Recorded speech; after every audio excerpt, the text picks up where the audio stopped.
No importa el color que tengas, serás bienvenido. No importa el color que veas, serás percibido.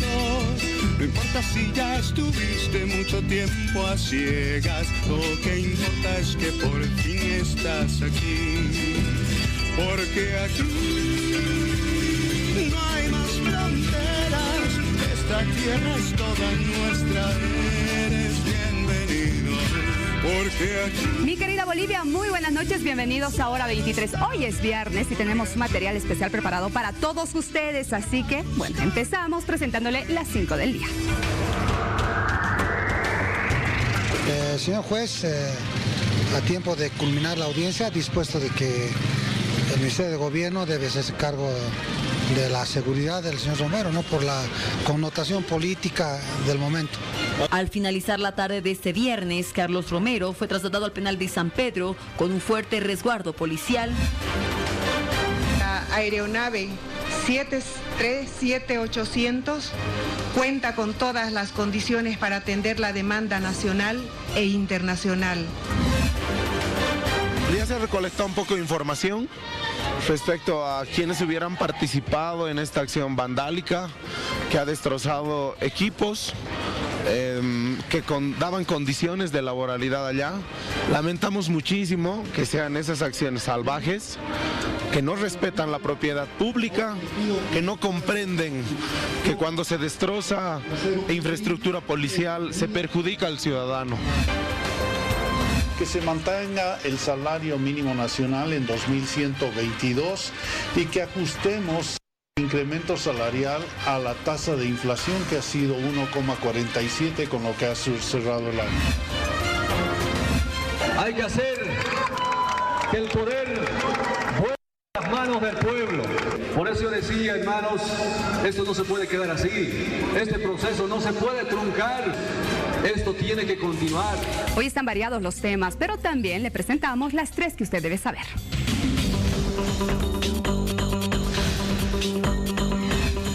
Iván Arias, ministro de Obras Públicas, dijo que el gobierno quiere sentar soberanía en el aeropuerto Chimoré y la administración pasará a manos de los ministerios de Defensa y de Gobierno con la finalidad de reforzar la seguridad militar y policial en la terminal aérea y evitar vuelos clandestinos. Parlamentarios de la UCR de Argentina desistirán del proyecto de revocar la condición de refugiado político al exmandatario Evo Morales boliviano, porque el expresidente se retractó del anuncio de la creación de milicias armadas del pueblo. Comando Central de Estados Unidos informó que si bien ningún miembro del servicio estadounidense murió en el ataque iraní del 8 de enero a la base aérea de Al-Assad, varios fueron atendidos por síntomas de conmoción cerebral producidos por la explosión.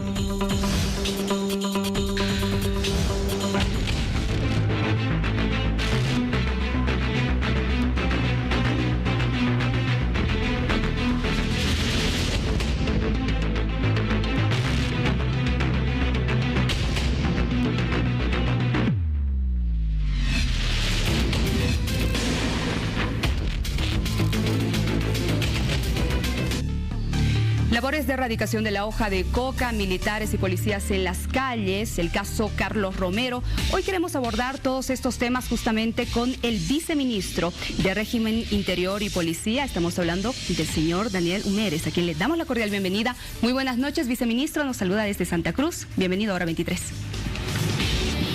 Vania, muy buenas noches. Quiero en principio aprovechar este medio televisivo de bastante influencia en el Estado boliviano para expresar un cordial saludo a nuestra querida Bolivia. El saludo es mutuo, viceministro. Gracias por acceder a este contacto. Hay varios temas, le decía, de los cuales quiero hablar con usted y el país también quiere escucharlo.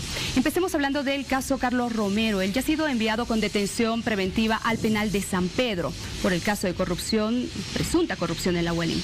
Ahora, su abogado defensor ha señalado de que su vida corre peligro, ya que en su calidad de ministro de Gobierno habría propiciado y denunciado a narcotraficantes y delincuentes de alta peligrosidad. ¿Qué le responde, por favor?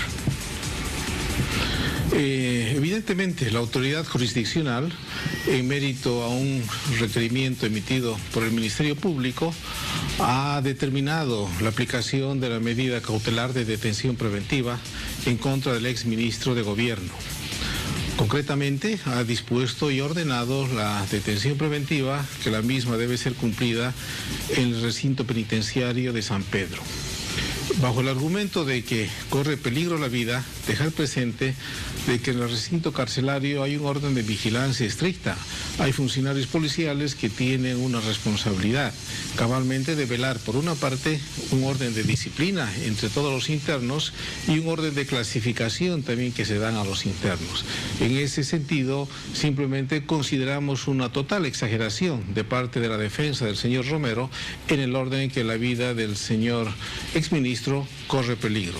Nosotros como gobierno somos respetuosos fundamentalmente de la condición y la calidad en el orden de los derechos y garantías que tiene todo ciudadano. En este caso, el señor Romero y su abogado particularmente tienen que estar absolutamente seguros y tranquilos de que en ese orden de lo que es régimen disciplinario, de lo régimen penitenciario, se va a asumir una total responsabilidad en la protección de vida, en este caso del imputado detenido preventivamente en este centro penal.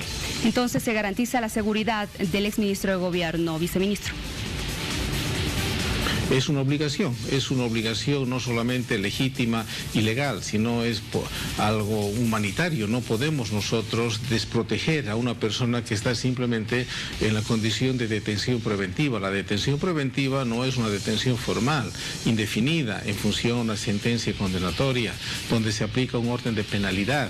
Acá simplemente es una detención preventiva. Los abogados ya en el orden de la defensa, en su momento, presumo, generarán o desvirtuarán los riesgos procesales por los cuales la autoridad judicial ha dispuesto la detención preventiva.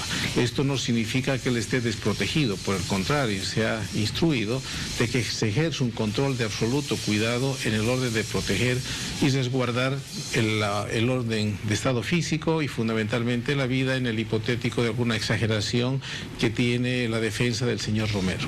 Ahora, viceministro, seguimos hablando del caso Carlos Romero, pero esta vez de los procesos en su contra. Dentro de estos procesos también la investigación se está empleando para algunos efectivos policiales. ¿Qué se conoce al respecto, por favor? Ustedes están haciendo seguimiento, nos imaginamos.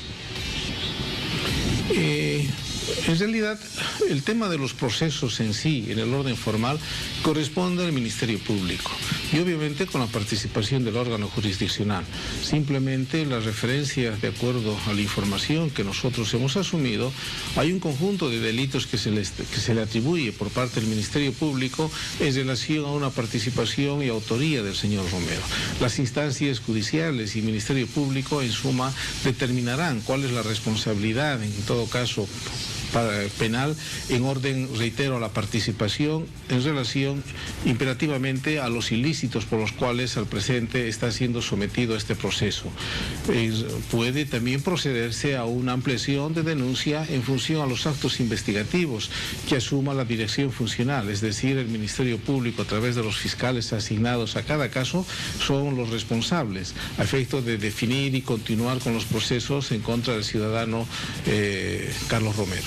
Muy bien, viceministro, hablemos de otro tema que está generando diferentes repercusiones, principalmente en el sector del trópico cochabambino.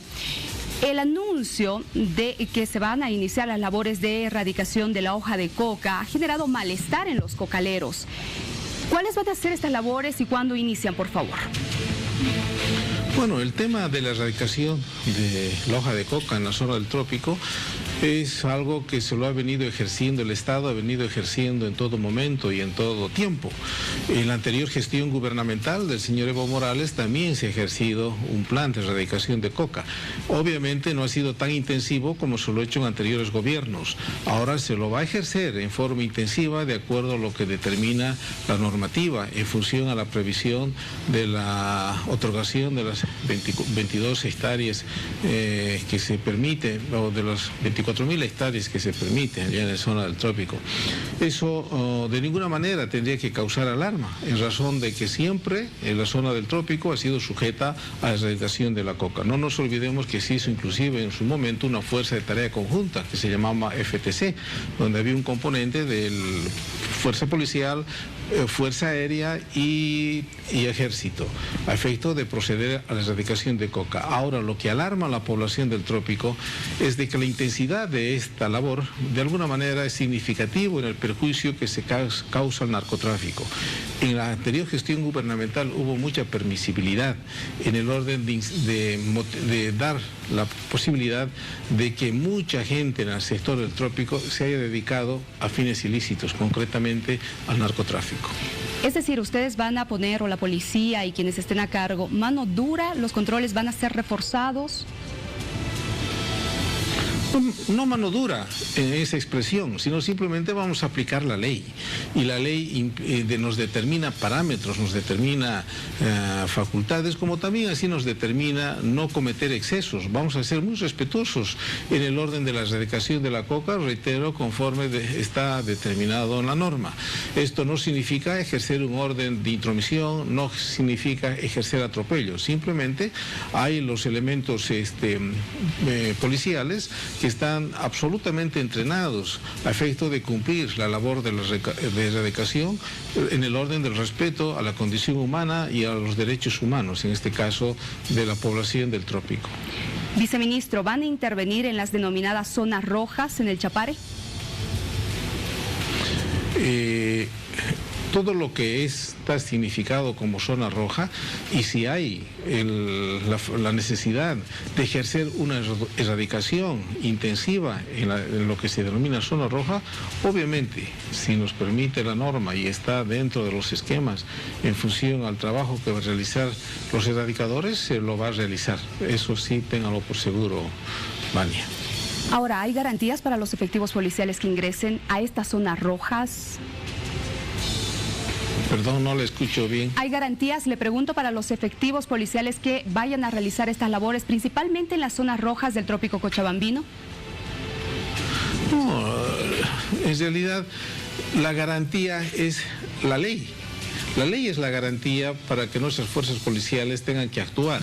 Obviamente hay un orden de profesionalismo, ellos ejercen su patrullaje con carácter previo, ejercen las labores de prevención, de control, a efecto de que después las fuerzas que van a hacer el trabajo de erradicación tengan que tener la absoluta protección. Hay cordones de seguridad que en toda labor que se realice en erradicación se cumple. Ese es un tema absolutamente profesional que cumple la policía boliviana.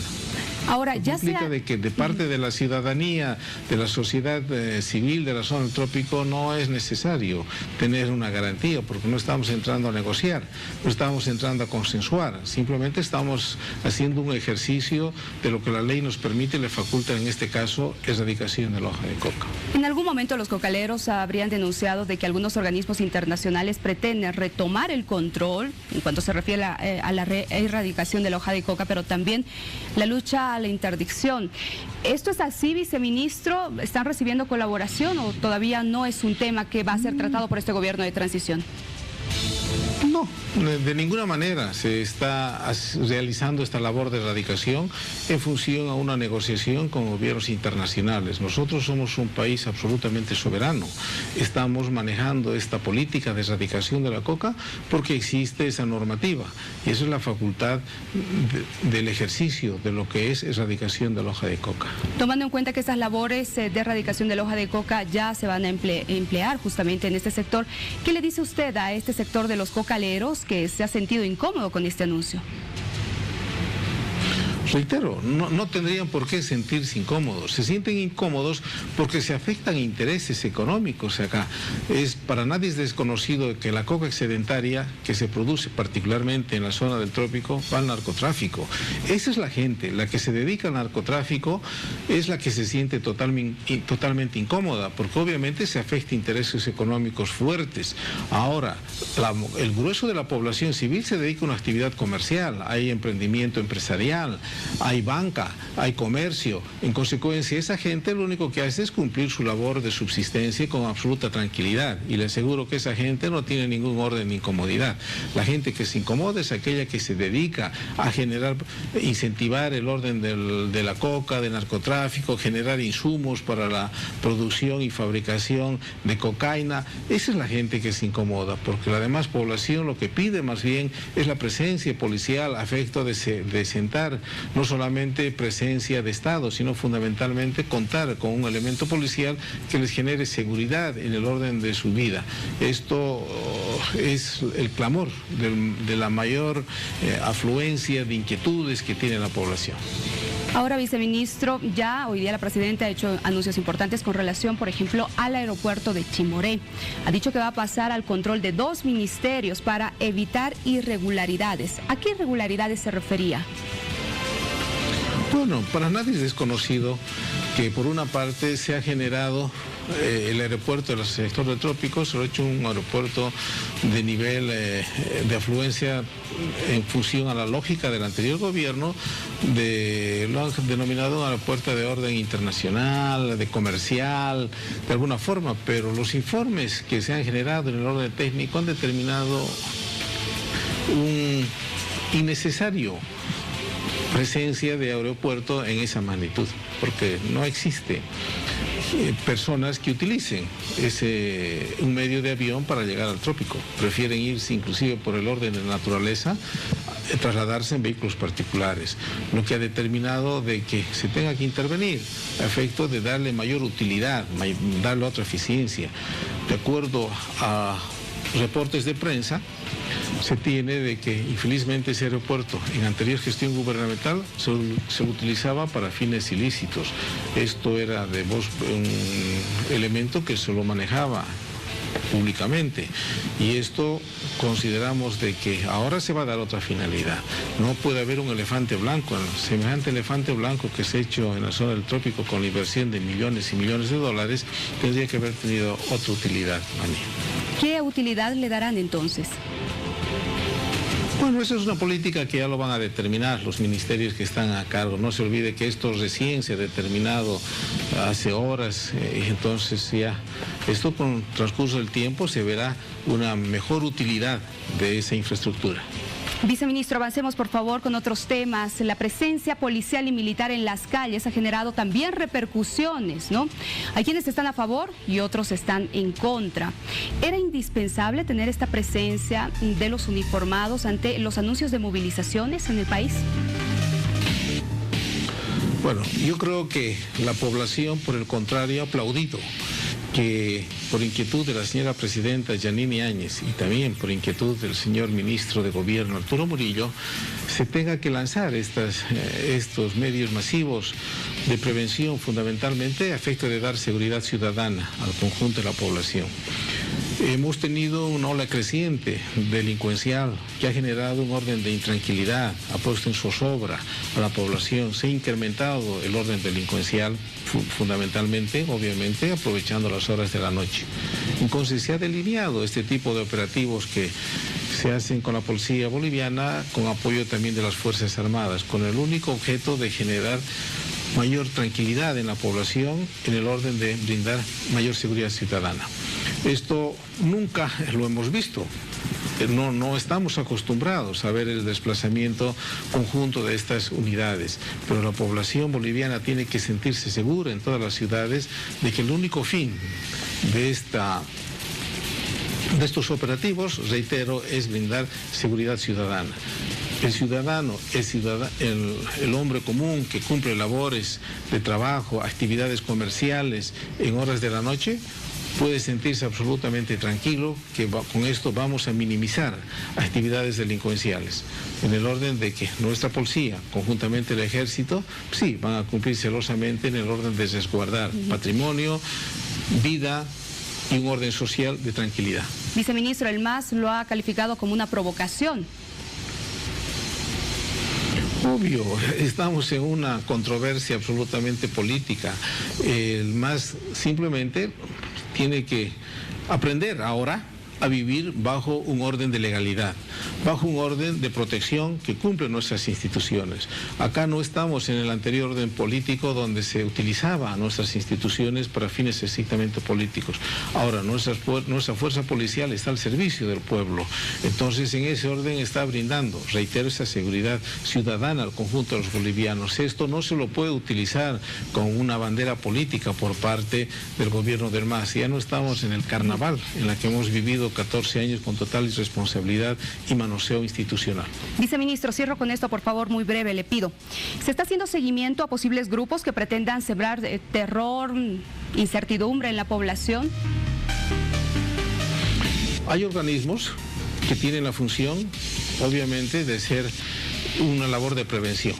Y en esa labor de prevención, si se detecta alguna irregularidad, algún brote de violencia o que vulnere el orden de legalidad de la ley, obviamente que se va a aplicar lo que corresponda. Esa es una labor imperativa que tiene la policía boliviana a través de sus diversos organismos, es dar tranquilidad a la ciudadanía. Viceministro, un placer conversar con usted. Muy buenas noches y gracias nuevamente. Muy amable, Vani. Muchísimas gracias. Tenemos más en Hora 23. Porque aquí el cielo está abierto, porque no está abierto, porque aquí los brazos también, porque aquí no hay más fronteras. Ya desde hace un año que se había pedido la ampliación en cuanto se refiere a la denuncia y las investigaciones por el caso Huelink.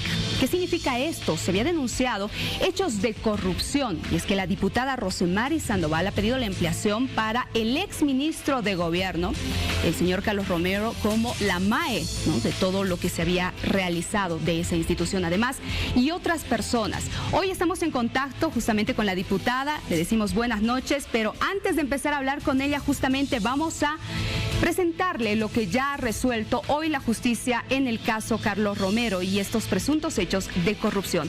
Ha sido enviado al penal de San Pedro con 6 meses con detención preventiva.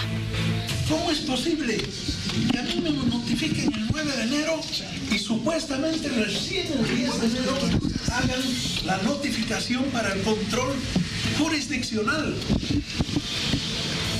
Y como ha demostrado el abogado, ¿sabe qué? Con papeles, como ha demostrado el abogado, con papeles. ¿Cómo puede aparecer una hoja que no está registrada? ¿Sabe por qué apareció? Porque se la inventaron. Disculpe, yo soy así muy espontáneo. Soy espontáneo. Yo no planifico las cosas premeditadamente. Yo soy espontáneo, soy sincero. ¿Por qué? Por eso me expreso así. Por eso no tiene folio, porque la introdujeron en el expediente. Entonces, aquí no ha habido control jurisdiccional. Me notificaron con un papel en mi puerta y no adjuntaron el expediente de la ampliación del proceso. ¿Y sabe por qué tardan el 27 de diciembre al 6 de enero en admitir esa ampliación? ¿Sabe por qué demoraron? Porque no tenían elementos. Porque esa ampliación de demanda ni siquiera cumple requisitos legales. Es una demanda defectuosa. Defectuosa. ¿Sabe por qué es defectuosa? Porque la diputada Rosemary Sandoval no ha tenido la honestidad, no ha tenido la ética, no ha tenido la conciencia moral que adjunte una prueba preconstituida en un proceso que viene sustanciándose durante tanto tiempo. Esa ha sido la reacción y las palabras del exministro de Gobierno Carlos Romero cuando estaba realizando su declaración también con relación a este hecho. Diputada, ahora sí vamos a conversar de este tema, por favor, porque el ex ministro de Estado ha señalado de que usted no había adjuntado pruebas para que se desarrolle este proceso. Incluso él señaló y denunció de algunas irregularidades dentro del folio que se tiene justamente de documentación. ¿Qué le responde usted, por favor? Es humano y es absolutamente normal que las personas reaccionen así. Y con esa ira, cuando se sabe que hay impotencia, habiendo tenido conocimiento de todo lo que ha pasado en la Unidad Ejecutora de Lucha contra el Narcotráfico. Yo, en lo humano, lo entiendo. No es un tema personal. Él lo sabe. Carlos Romero Bonifaz lo sabe. Sabe con quién está, de quién se está refiriendo. Así que ese punto es aparte. Lo que nos importa es la investigación. Quien denuncia, y debería tener la valentía de decirlo, quien hace la denuncia pública y por suerte registrada con todos los medios de comunicación, viendo algunas pruebas, se llama Rosemary Sandoval. Lo hace, y como él sabe de mi seriedad, que no salgo con una fotito, sino que investigo, ahí, como es tan hábil el ministro Romero, actúa, y actúa como debe procederse. Se va y él hace la denuncia, es cierto, ante el Ministerio Público. Pensó que con eso yo me quedaría tranquila. No, yo me adhiero a la denuncia. Me adhiero y aporto con elementos a la denuncia. Esto viene de un año. No se puede hablar de persecución cuando él conocía todo y era MAE. Lo que él debió haber hecho es contribuir a aquello. Manda a hacer 3 auditorías internas, digamos, donde dice que no hay daño económico al Estado. Pero esto era una pugna entre quién decidía qué, porque dependía de él la UELIC-N, la unidad ejecutora, decidía Cáceres qué y era el que operaba con los comandantes de los Diablos Rojos y Negros, pero la MAE autorizaba todo, viajes de los funcionarios, no técnicos por si acaso, la contratación y esa direccionalidad a un grupo de empresas, que es lo que más daño nos ha hecho, de millones y millones de bolivianos, cuando no teníamos buen mantenimiento ni de los Pumas ni de las aeronaves, y lo peor, ¿cuáles fueron los resultados de la lucha contra el narcotráfico? Entonces, de eso estamos hablando, de una investigación seria. Y en la ampliación no estaba porque se sindicó a varias personas. Es cierto que él amplió, producto de la auditoría, a 7 personas. 9 fueron aprendidas para que conozca la ciudadanía, y mientras recuperábamos la democracia, las 9 ya están con detención domiciliaria. Es decir, no hay una sola aprendida. Y en todo este tema, en este plazo, son más de 30 personas y ampliaciones que las he puesto al Ministerio Público. Diputada, ¿Sí? me escucha, por favor. ¿Cuándo usted presenta la ampliación de la denuncia en contra del exministro de Gobierno? Bueno, eso era un poco el antecedente para saber que son 30 que deben seguir siendo investigados. Una vez deja el ministro, no entrega documentación como el inventario, no actúa más, sino hay un silencio y complicidad con el Ministerio Público. El 27 de diciembre del 2019, y aquí está la fecha, 27 de diciembre, yo hago la ampliación a 6 personas, no al ministro Carlos Romero Bonifaz, a 6.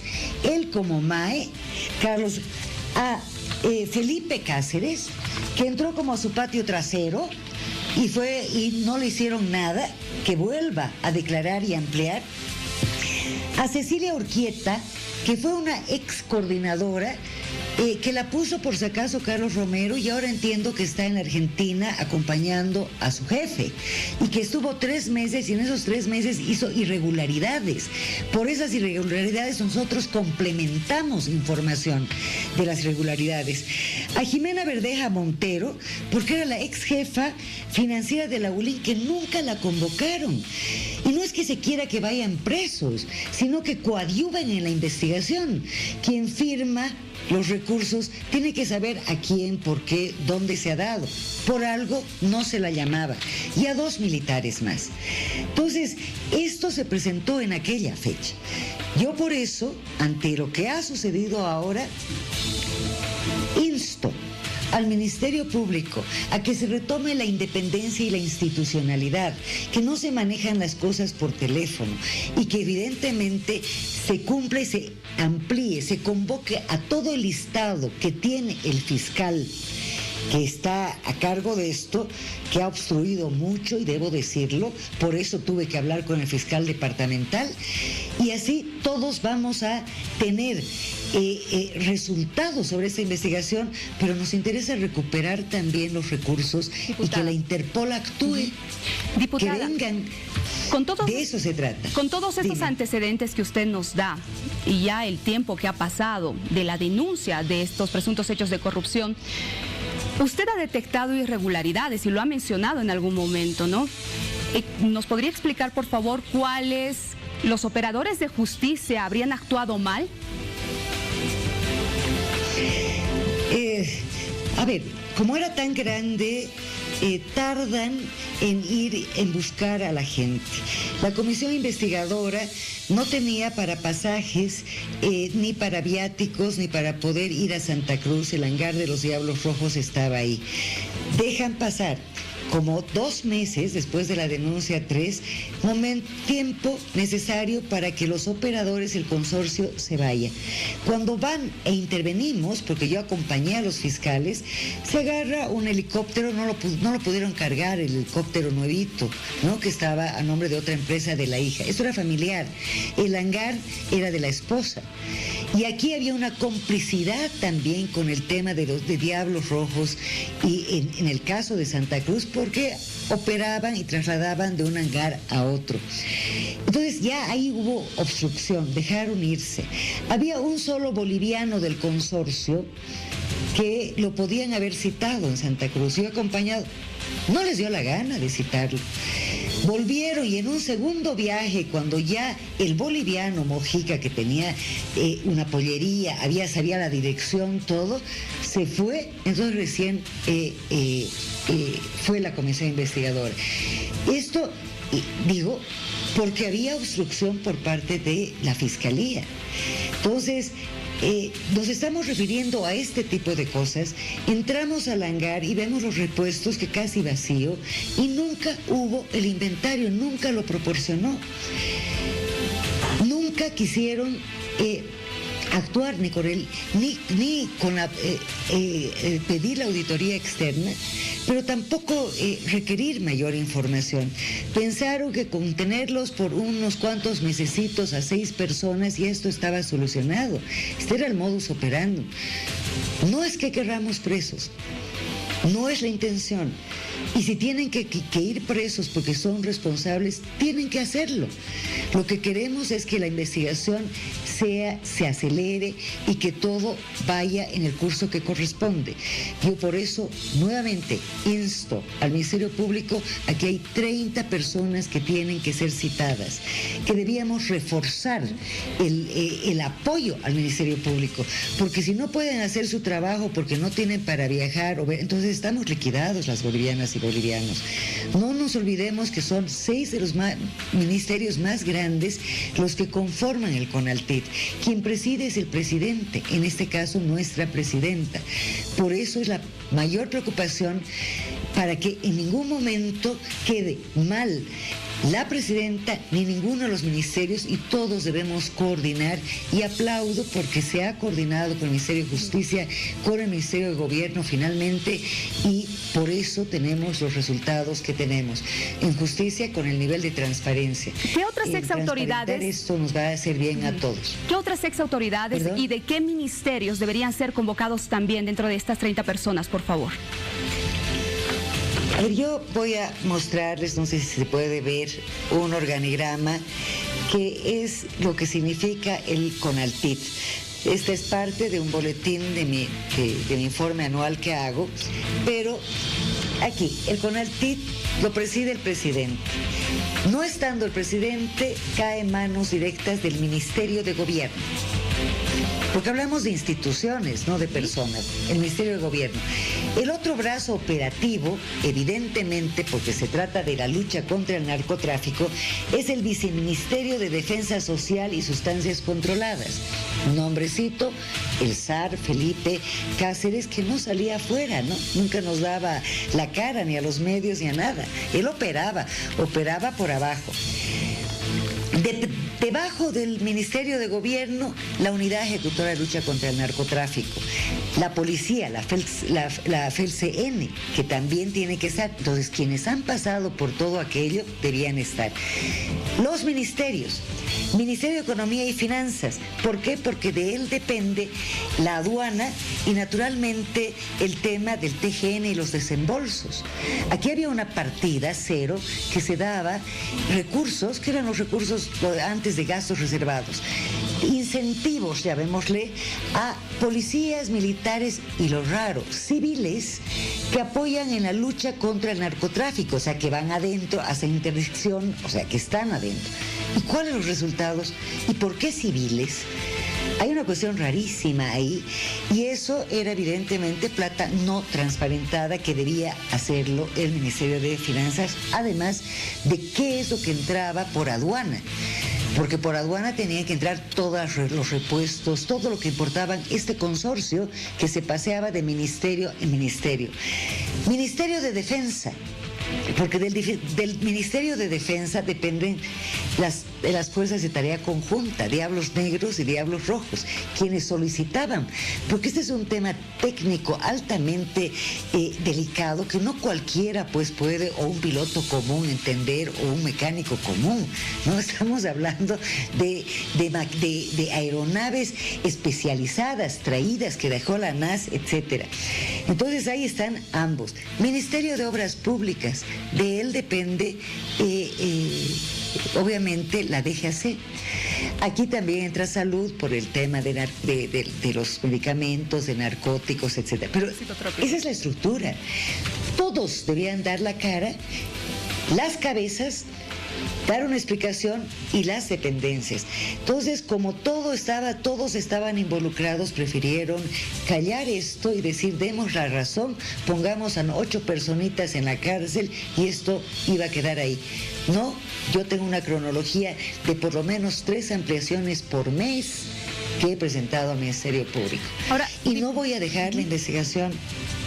Diputada, usted hace un momento señalaba que algunas personas que debían ser investigadas ya están fuera del país.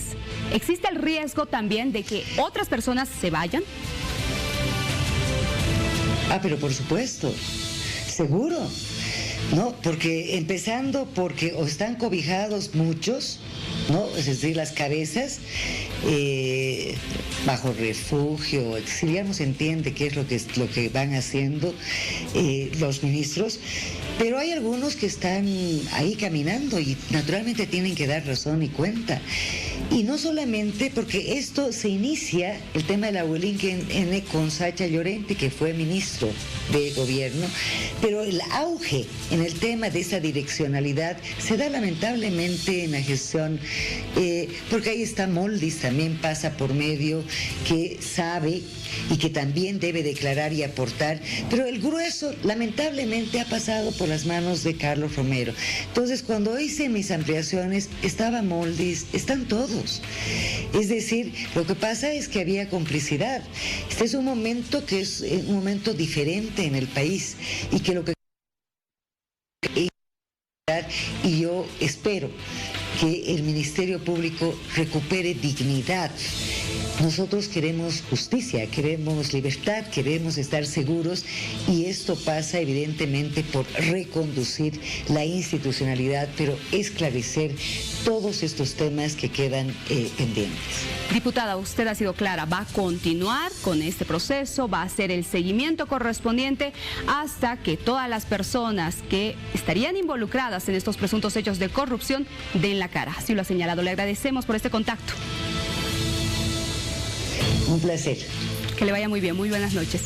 Tenemos más a esta hora en Hora 23. Esperado tanto tiempo, eres bienvenido, porque aquí el cielo está abierto. Un escándalo y también ha generado mucha indignación en el mundo cuando se ha descubierto a través de pruebas y una serie de investigaciones a sacerdotes, sacerdotes de la Iglesia Católica, quienes habrían cometido una serie de abusos sexuales en contra de niños y de otras personas. Incluso el Papa Francisco ha salido a pedir disculpas públicas.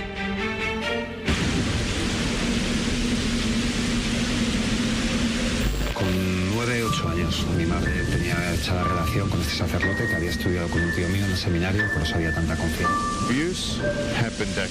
Los abusos ocurrieron décadas atrás. Todavía tengo preguntas, resentimiento, algo de dolor. Pues como con muchas otras víctimas de la parroquia, había una sala de juegos, había un salón con chimenea y con mesa camilla, tenía el palomar con pájaros, con canarios, siempre había un hueco y un sitio donde llevar a un niño, ¿no?, de 10 años. Por caprichos de mi madre, mi hermano gemelo y yo, en medio de una familia de 8 hermanos, permanecemos en el colegio todos los días hasta las 7 de la tarde. Y entonces mi hermano juega al fútbol, está en un equipo y yo estoy siempre solo. Tenía conflictos emocionales y empecé a ir a terapia desde los 12 años. Cambié un montón de terapeutas hasta los 21, 22. Una cosa es un profesor o un amigo que te consuela y esto ya habíamos pasado una línea, esto ya no era un consuelo, una expresión de afecto.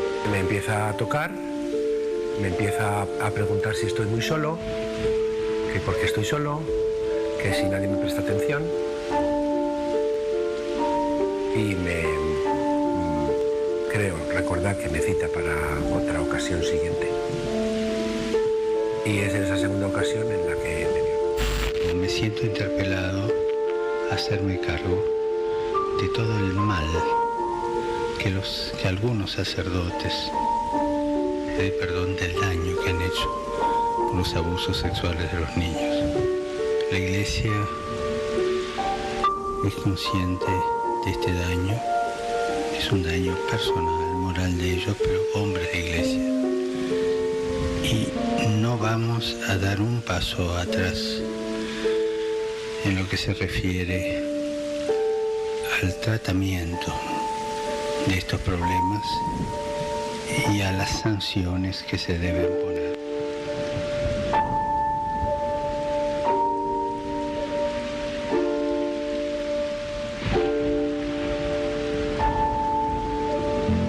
Y usted se preguntará por qué estamos hablando de este tema. Resulta que en nuestro país, en San José de Chiquitos, podría haber ocurrido un hecho de violación, donde está implicado un sacerdote. Presuntamente, este hombre habría abusado sexualmente de una mujer en este lugar. Hoy estamos con uno de sus familiares, también estamos con el abogado de la parte denunciante y estamos en contacto también con el padre Elvio Pinto Ríos, sacerdote de San José de Chiquitos, con quien vamos a ampliar esta investigación. Investigación que, por cierto, la presidente Yanine Áñez ha pedido al Ministerio de Justicia que intervenga, que haga seguimiento a este caso. Saludo a mis invitados. Muy buenas noches, bienvenidos. Buenas noches, Vania. Buenas noches, bienvenidos. Empiezo con usted, por favor. Cuéntenos, relátenos, ¿cuándo ustedes como familiares se enteran de este hecho? Mira, lastimosamente, yo me entero recién en noviembre del año 2018, porque ella presentó graves conflictos de orden psicológico, fue al psiquiatra y ahí le diagnosticaron un estrés postraumático. Entonces la psiquiatra empezó a hurgar porque todo lo que ella narraba no calzaba, faltaba algo. Ella dejó de trabajar, su letra se deterioró al grado que parece que su escritura fuera de una niña de 5 años. Dejó de cumplir con variadas funciones que tenía dentro de la parroquia. Y como me decía Padre Uber, se apagó totalmente. Entonces resulta de que la psiquiatra, indagando, probando medicamentos, le recetó un medicamento que se llama Lucidex y este ayudó a que ella empiece a retornar recuerdos que habían sido borrados. Entonces ahí empezaron a salir de pantallazos este tipo de situaciones a las que ella había sido sometida, que este sacerdote la drogaba con algo que se llama la droga de la violación, que es el burundanga. Ya tú le pones eso a una persona y la persona, como en el caso de la manada, coopera. O sea, es como un zombie, puede conversar con la gente, pero te obedece a ti, está como en un estado hipnótico. El problema es que cuando sale de eso no se acuerda nada. Ahora, lo que llegamos a determinar es que este sacerdote siguió proporcionando esa droga. Es decir, no ha sido solo una vez. No, por lo menos hemos llegado a determinar que han sido 3 veces. Aprovechaba que Padre Uber, que es el párroco de allá, la mandaba a ella, y como este sacerdote goza de un tremendo vehículo proporcionado por el obispado, que no tienen ni Padre Uber ni Padre Elvio, iban a hacer compras a Santa Cruz. Entonces él aprovechaba esto. A ver, veamos el tema legal, doctor Marvin Astorga. ¿En qué está este caso? Bueno, Vania, con pena tenemos que enfrentarnos una vez más a la realidad de nuestra justicia.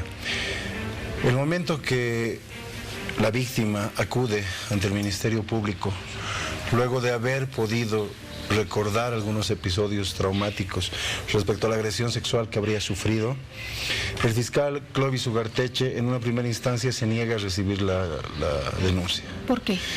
Refiere aspectos totalmente fuera de lugar, como que es una fiscalía de provincia que no tiene competencia para conocer ese tipo de sucesos, que él está más para conciliar entre familias, problemas entre padres e hijos, entre parejas y demás, que no le correspondía y que no le competía. Es ahí donde interviene la familia, realizan una llamada a Santa Cruz, a una amiga activista que tenían, y es ahí el fiscal de distrito, el anterior fiscal de distrito del departamento de Santa Cruz, hace una llamada a la Fiscalía de Chiquitos. Y es ahí donde ingresa el fiscal Clovis Ugarteche y señala e indica al sargento Aramayo a que tome la denuncia y que lo haga en el sentido de que sería un delito de violación en estado de inconsciencia y amenazas. En una primera instancia planea un plan operativo, refiere: tenemos que secuestrar el celular, tenemos que secuestrar la laptop que él tenga, porque había recibido amenazas luego de haber mostrado una fotografía a la víctima amarrada y desnuda, con los ojos perdidos y babeando, una imagen totalmente tétrica. La amenazó con que esta fotografía iba a ser subida a las redes sociales. Permítame un momento, por favor. Vamos a seguir hablando de este tema legal, que es importante tocarlo. Antes quiero saludar también al padre Elvio Pintos Ríos, sacerdote de San José de Chiquitos, para que nos amplíe más de qué está esta investigación, qué dice la Iglesia Católica con relación a este caso. Padre, por favor, denos su versión. Buenas noches.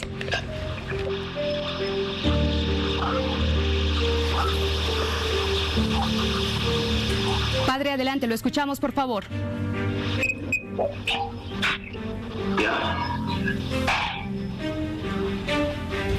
Buenas noches, señores televidentes de Bolivisión. Desde San José Chiquito estamos en la parroquia San José, el padre Elvio Pinto. Estamos aquí y quiero comunicarle a todos, gracias por la cobertura que me dan. Entonces quiero manifestar que trabajo en esta parroquia 20 años. Aquí vino a colaborar el padre José Mario Paz, argentino, le colaboraba al padre Uber, pero él tuvo mal comportamiento, ofendiendo a la misionera en diferentes momentos, ofendía al padre Uber, quitándole la misa, quitándole las bendiciones. De igual manera me quitaba a mí ciertos momentos de oración. Él se imponía y por todas estas cosas tenía que ponerme yo al frente de él, y de esa manera también tratamos de frenar las imposiciones, todo dirigido desde San Ignacio de Velasco por el obispo Carlos Estete y Roberto Flor. Entonces, de esa manera éramos también maltratados. El obispo Carlos Estete y Roberto Flor, ya con ellos llevo 20 años aquí trabajando junto al padre Uber. El padre Uber, como yo, no hemos recibido salario. Hemos sido perseguidos, maltratados, calumniados, acosados, injuriados, es decir, de muchas formas perseguidos, de tal manera que nos ofenden en todo momento. La semana pasada hemos tenido otra otras ofensas. El obispo Carlos Estel y Roberto Flau mandaron a su abogado y lo ofendieron al padre Uber, faltándole respeto. El padre Uber ya va a cumplir 89 años, él está delicado de salud. Padre, ¿me escucha? Tuve que yo intervenir para frenar todas estas cosas. Padre, permítame por favor, si me escucha. Usted al referirse a que siguen siendo acosados y estas denuncias que está haciendo, me está diciendo de que este padre acusado de violación continúa ejerciendo como sacerdote en este lugar. Sí, señora, él abusaba aquí, la maltrataba, ofendiéndola a la doctora de muchas maneras.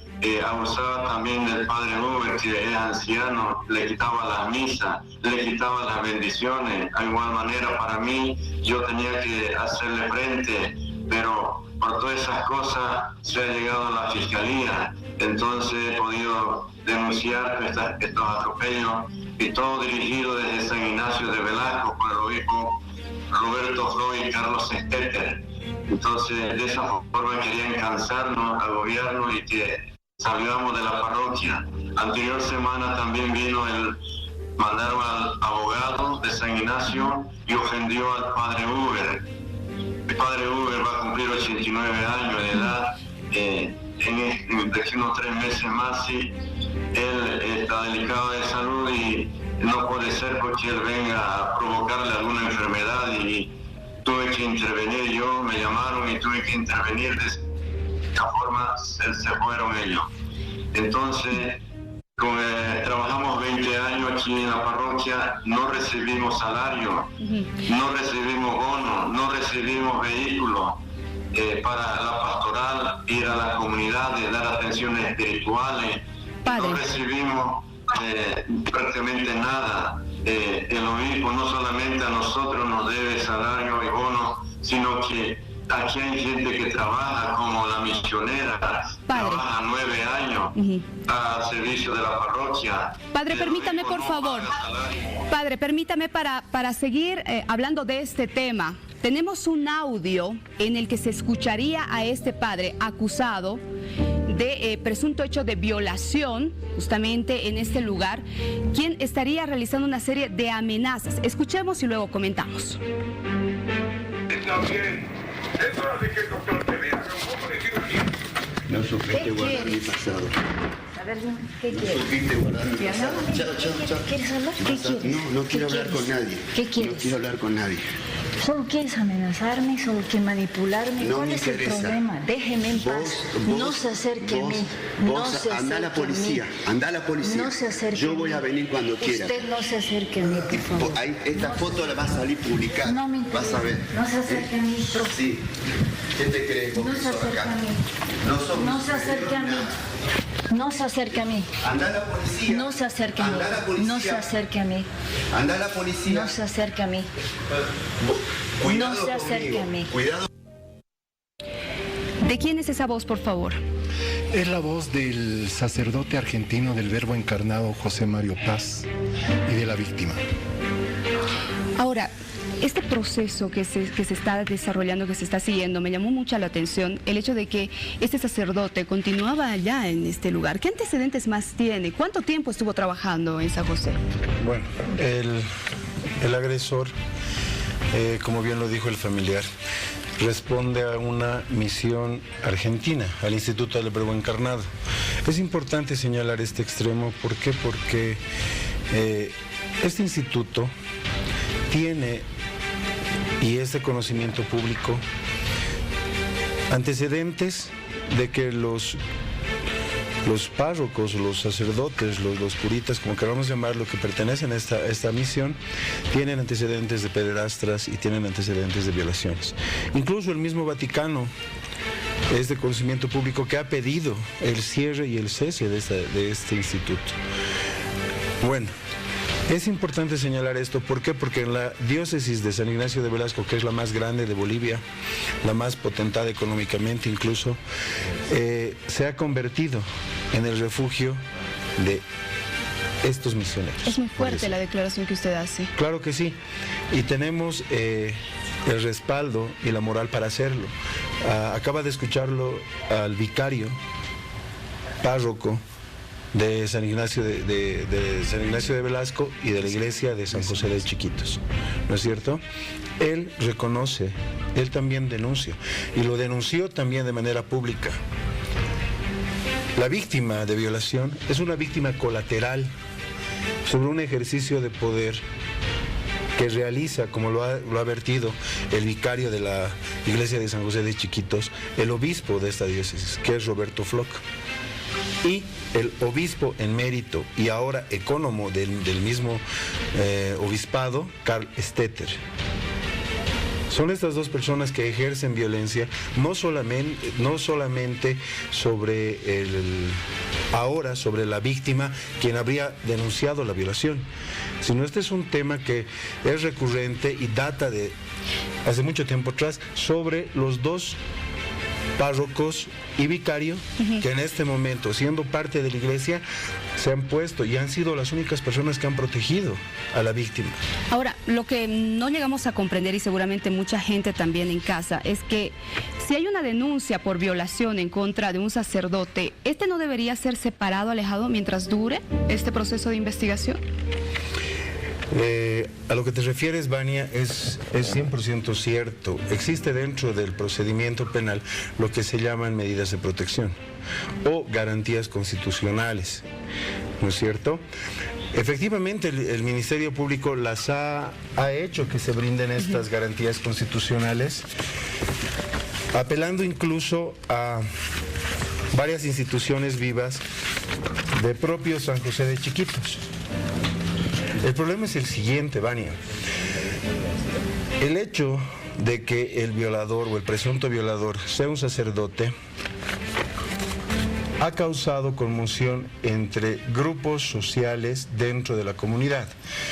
Te explico. Existe un comité cívico de mujeres que está a la cabeza de la señora Shirley Salvatierra. Existe el cabildo indígena, existe otros grupos afines a la iglesia que son manejados por el obispado, en este caso por Roberto Floch. Entonces, el municipio también tiene injerencia dentro de la presente investigación. Estas son las garantías constitucionales, no sé si la pueden enfocar. Es decir, habrían grupos que están a favor de este padre. Exactamente. Y otros que están en contra. No existe, no se han manifestado grupos en contra del padre. En sí simplemente son familias y personas allegadas al padre Uber Fleider, que es un párroco que está en la iglesia de San Ignacio, de San José, perdón, por más de 50 años. Es un monumento viviente, quien es el único miembro de la iglesia, junto con el padre Elvio, que han protegido a la víctima de todos los ataques y embates que en este momento y hasta la fecha continúan recibiendo por parte del obispo Roberto Floch. ¿Qué es lo que pide usted como familiar de la víctima? Lo más elemental a lo que tiene derecho un ser humano, justicia. Pero mira, yo quisiera contextualizar un poco. El fiscal Clovis Ugarteche recibe la declaración de José Paz, se niega a declarar, hace uso de su derecho constitucional al silencio y ahí queda. Se firman las garantías constitucionales y después de eso, prohibido de agredir a la víctima o a de la gente que vive en la parroquia, se dedica a una presión sistemática de amenazas de violencia. Llama por teléfono, inclusive yo tengo en mi celular muchas llamadas que me insultaba, me decía que me iba a matar y después las borraba. ¿Qué es lo que necesita una mujer? Que se le devuelva su dignidad, Vania. Pero ¿qué hacemos con un fiscal que investiga a la víctima y no hace un solo acto de investigación en relación al denunciado? ¿Qué haces tú con un fiscal que se lo ve comiendo feliz de la vida con el autor del hecho? ¿Qué haces tú con un abogado del obispado, del obispo de San Ignacio de Velasco, yendo a amenazar a padre Uber, a padre Elio y a decirle que obliguen a levantar esa denuncia? Voy yo y he recurrido, si me permite, doctor. A ver, vamos a pasarle los documentos. He recurrido a todas estas comisiones, me cansé en el Congreso, he ido a todo. Fui al Ministerio de Justicia durante 5 semanas, me paré a las 7 de la mañana para esperar al ministro Arce para que me escuche. Inclusive le grité, le dije, ministro, por favor, nunca me escucharon. Ahora la presidenta Áñez está pidiendo investigación. ¿Qué pasó? Cambió el gobierno y cambió la sinergia del Ministerio de Justicia. En diciembre nos reciben, empiezan a investigar el caso y empiezan a saltar un montón de elementos. Ahora ella llegó. Una vez pasada que se entrevistó con la gente del Ministerio de Justicia y antes de ayer, porque el día martes la presidenta recibió al grueso de las mujeres, pero las que venían de provincias las recibió antes de ayer la presidenta Áñez. Fueron más o menos 10 o 11 mujeres, las escuchó. Les pidió que tengan paciencia con ella, les dio 5 minutos de su tiempo y yo bendigo esos 5 minutos. Ordenó al Ministerio de Gobierno, ordenó al Ministerio de Justicia, ordenó al Ministerio de la Comunicación que se encarguen de manera especial en este caso. Porque, como te decía, el fiscal no hizo un solo acto de investigación con relación al autor del hecho. Le investigaron a ella, pidieron antecedentes, hicieron un escarnio público. María, si me Muy permites. cortito, por favor. Claro que sí. Lo que acaba de vertir el familiar de la víctima es claro, y yo quisiera que tú puedas corroborar la serie de requerimientos fiscales que emite el fiscal Clovis Ugarteche, donde él pide el flujo migratorio, pide los antecedentes judiciales, de la los víctima. antecedentes policiales, los antecedentes FELCC, al director del CERESI, al director del CEGIP, todos investigando a la víctima, no así al agresor. Este es un caso que sin duda debe ser investigado minuciosamente, porque acá hemos conocido justamente la realidad de todo este proceso. Acá los familiares y también el abogado han denunciado que este caso podría estar manipulado. Y voy a cerrar, por favor, con el padre que nos acompaña, el señor Elvio Pinto. Padre, ¿cuál es el mensaje que usted quiere dar a propósito de este caso que se habría registrado allá donde usted se encarga de predicar la palabra de Dios?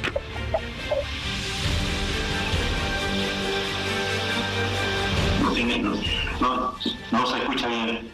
Le digo, ¿qué es lo que usted está pidiendo? ¿Qué es lo que pide? ¿Y cuál es su mensaje además? Después de que se está denunciando a un sacerdote del lugar donde usted predica la palabra de Dios. ¿Cuál es el mensaje? Bueno, el mensaje que puedo dar es que yo pido a las autoridades del gobierno que hagan justicia en este caso, que nos colaboren en poner en orden todas estas cosas que necesitamos nosotros vivir una vida mejor que antes. 20 años de trabajo pues es harto, ¿no? No puede maltratarnos así, y pido a las autoridades que hagan justicia, que las autoridades de gobierno de turno que están al mando de la nación pues hagan algo por nosotros, que nosotros podamos también vivir mejor en este caso, y que la ciudadanía pues vea cómo el error muchas veces que se comete de parte de los obispos, ¿no? Eso perturba la acción pastoral, ¿no? Bien, eso es lo que puedo decir, que en adelante pues los obispos traten mejor a los sacerdotes, que puedan servir, que puedan tener comunión con los sacerdotes para hacer un buen trabajo pastoral. Muy bien, padre. Muy bien, padre. Le agradezco mucho por este contacto, también a nuestros invitados. Y Hora 23 va a hacer seguimiento de este caso, sin duda, y también vamos a pedir la contraparte de este hecho. Cerramos, vamos a una pausa.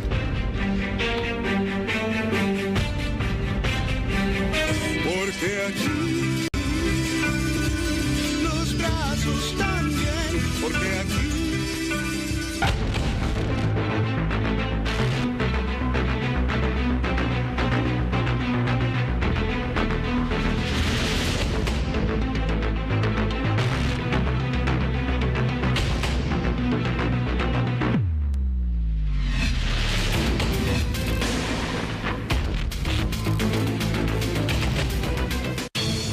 Estamos analizando este tema luego de que ya se ha conocido oficialmente la postura de los magistrados del Tribunal Constitucional Plurinacional, que han señalado de que es viable, si es constitucional, dicen ellos, la ampliación de mandato de las autoridades nacionales y subnacionales. Hoy hacemos este análisis con el doctor Marco Antonio Valdivieso, analista constitucionalista, además ex magistrado del Tribunal Constitucional. ¿Qué mejor usted para que nos dé luces de lo que ha pasado justamente en esta instancia? Bienvenido, buenas noches, un placer saludarlo. Un placer, ¿cómo andas, Iván? Un gusto estar aquí en el set. Bueno, a ver, cuéntenos, doctor, ¿es constitucional o no este fallo? Bueno, es ampliamente, abiertamente anticonstitucional, ¿no? Es una resolución que carece de fundamentos jurídicos, carece de argumentos suficientes para sustentar una decisión que vulnera la Constitución, una relación incongruente entre el planteamiento de la Asamblea Legislativa, que ha querido a través de una ley modificar la Constitución. Todos los bolivianos sabemos que la Constitución es la ley de leyes, la ley suprema, la base fundamental de todo el sistema normativo, y que ante la incompatibilidad o el antagonismo entre una norma legal o cualesquiera que fuere y la Constitución, prevalece siempre la Constitución, ¿no? Esto hace a los principios de jerarquía normativa, la Constitución arriba, la ley abajo, y supremacía constitucional. ¿Cuál es la tarea del Tribunal Constitucional? En este control previo o preventivo de constitucionalidad simplemente es verificar la compatibilidad entre el proyecto de ley y el texto constitucional. Y obviamente el 156 de la Constitución, que determina que el mandato de todos los asambleístas en Bolivia es de 5 años, no puede ser modificado por una norma, ¿no es cierto?, que emita el propio órgano legislativo para ampliarse en sus funciones. Si no es constitucional, anticonstitucional. O anticonstitucional, más bien. ¿En qué estamos entonces? ¿De qué estamos hablando, de este fallo? Estamos hablando de una necesidad de solucionar un problema político, pero otra vez estamos en lo mismo. O sea, hemos solucionado el problema político nuevamente vulnerando la propia Constitución. Entonces, ¿cuál es la diferencia, no es cierto, entre el anterior gobierno, que ha vulnerado la Constitución para alargarle el mandato a Evo Morales, y esta asamblea, no es cierto, que se alarga su mandato vulnerando otra vez, pisoteando otra vez la Constitución?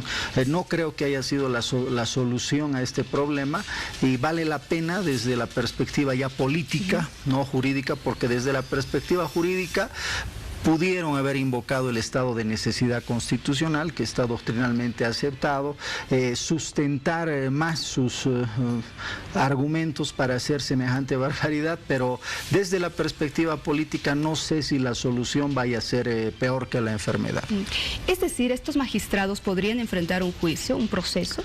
Así es, Crelia. Recientemente se ha presentado una demanda contra los magistrados anteriores que le habían alargado el mandato de Evo Morales. Lo ha hecho el propio procurador, y me parece que el Tata Quispe y otros abogados han presentado en Sucre una demanda contra estos magistrados. Ante este fallo, también esta resolución deleznable, poco argumentada, ¿no es cierto?, puede ser una prueba material para iniciar un proceso, como lo han adelantado colegas en el colegio, en el foro chuquisaqueño, un proceso por prevaricato y por resoluciones contrarias a la Constitución. Entonces, ¿cuál habría sido la mejor salida y solución a esos vacíos de poder que iban a existir a partir del 22 de enero? Bueno, el estado de necesidad constitucional en el que todavía estamos, no vamos a decir que ya hemos superado la crisis, se nos ha pretendido asustar nuevamente con las milicias armadas, hay diputados que desconocen a la Presidenta Constitucional, hay pretensiones de crear movimientos sociales, no sé, pretensiones de crear incertidumbre y violencia otra vez en el país. Entonces no hemos superado la crisis. Por eso es bueno que estemos alerta a los ciudadanos y sigamos apoyando el proceso democrático. ¿Cuál hubiese sido la solución? Prescindir del órgano legislativo, ¿no? Hemos citado obviamente en contextos constitucionales y jurídicos diferentes a Perú, que ha disuelto el presidente Vizcarra su asamblea legislativa. Haití no tiene en este momento un congreso o un órgano legislativo y funcionan y van a seguir funcionando. Entonces, ¿qué hemos hecho? Hemos legitimado, hemos legalizado, entre comillas, la prórroga de mandato de gente que no cree en la democracia, gente que ha aprobado una ley de impunidad, ¿no? Gente que ha querido leer la renuncia de Evo Morales para, no sé, para cuestionar la legalidad de la sucesión presidencial, gente que tiene 2/3 en la Asamblea Legislativa Nacional y más de 2/3 en muchas asambleas departamentales y obviamente en los consejos municipales. ¿Esta gente va a trabajar por la democracia? Si firman, vienen a este programa, por favor, convoca al señor Choque, presidente de diputados, la presidenta de senadores. Si ellos se comprometen a que sí van a coadyuvar el proceso, pues ni así. Yo lamentablemente no confío ni en sus firmas ni en sus compromisos. No son bolivianos comprometidos con la democracia, son gente que pertenece a un instrumento político que va a trabajar con mucha ventaja sobre los demás partidos políticos para asegurar los intereses de este instrumento político que es el MAS. A propósito de lo que ha señalado, doctor, usted ha mencionado este proyecto de ley, ¿no?, de cumplimiento de los derechos humanos, que ha cambiado de nombre, por cierto. Ahora, la presidenta Yanine Áñez está remitiendo este proyecto para que sea de revisión del Tribunal Constitucional Plurinacional. ¿Puede frenarlo? Ya no sé, yo tenía un pequeño atisbo de esperanza que el Tribunal Constitucional, cambiando de presidente, vuelva a reasumir su rol. ¿Cuál es el rol del Tribunal Constitucional? Ser el guardián de la Constitución. Una Constitución pisoteada, maltratada, olvidada durante casi 14 años. Yo pensé que íbamos a cambiar porque hemos retomado el proceso democrático y en democracia lo que es imprescindible es un guardián de la legalidad de la Constitución, que haga cumplir las normas que hacen pues a la relación de convivencia pacífica de todos los bolivianos. Porque ¿qué ha pasado? O sea, noto otra vez que el tribunal se ha convertido, sigue siendo, ¿no es cierto?, muy influido por la clase política, ¿no? ¿No es independiente? No, el Tribunal Constitucional no ha sido independiente durante los últimos 13 años y con esta sentencia o esta declaración constitucional ha ratificado que sigue siendo dependiente del poder político. Entonces, en estas condiciones, ¿qué ha cambiado en Bolivia? ¿A dónde estamos yendo? Espero, ¿no es cierto?, que en las próximas elecciones ya se tome en cuenta y se considere la necesidad de garantizar la independencia de estos órganos. ¿Por qué insisto en que el órgano legislativo es prescindible? Porque el órgano legislativo es totalmente dependiente de un partido político, de una sola persona. Entonces, este órgano que no tiene independencia, sino que obedece a designios y consignas políticas, pues es prescindible en esta necesidad constitucional que tenemos los bolivianos. ¿Alguna acción, todavía le queda algo al MAS para revocar este fallo? No. Ya no, o sea, esta norma va a ser aprobada tal como el Tribunal Constitucional la ha aprobado, ¿no es cierto? Para eso sí, las sentencias son vinculantes para esto, ¿no? Pero a ver, esperemos, como tú has mencionado, tiene el Tribunal Constitucional todavía procesos en marcha.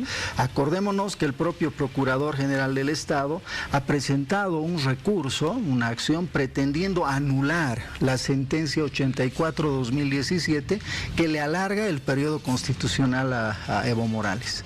Si el tribunal sigue obedeciendo estos designios políticos, pues nos va a dar la receta a nosotros los abogados para utilizar el mismo recurso, la misma demanda para anular esta declaración constitucional 1/2020 que es totalmente anticonstitucional. ¿Va a ser un antecedente?